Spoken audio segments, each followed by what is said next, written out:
அதிகாரம் நேரடியா உங்க கையிலேயே இருக்கிற ஒரு இடம் இந்தியால இருக்கு. அதுதான் கிராம சபை. ஆமா, இங்கதான் நேரடி ஜனநாயகம் அப்படின்ற ஒரு விஷயமே உண்மையா செயல்படுது. உங்க ஊர்ல இருக்கிற ஒவ்வொரு வாக்காளரும் அந்த சபையோட ஒரு உறுப்பினர் தான். நீங்களே நேரடியா முடிவெடுக்கலாம். உதாரணத்துக்கு, உங்க கிராமத்துக்கு ஒரு புது ரோடு வேணுமா, இல்ல குடிநீர் வசதி வேணுமான்னு நீங்களே தீர்மானம் போடலாம்.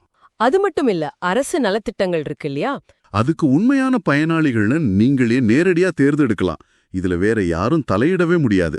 இதுல இதை விட ஒரு முக்கியமான விஷயம் இருக்கு. அதுதான் சமூக தணிக்கை, சோஷியல் ஆடிட்னு சொல்லுவாங்க.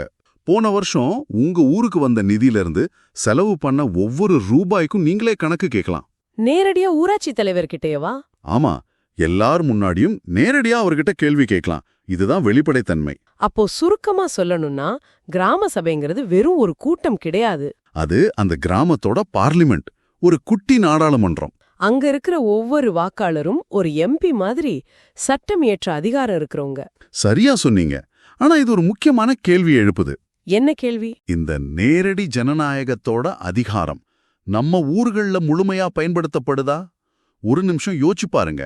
இந்த அதிகாரத்தை பயன்படுத்தி உங்க பகுதியில நீங்க என்ன பெரிய மாற்றத்தை கொண்டு வர முடியும்?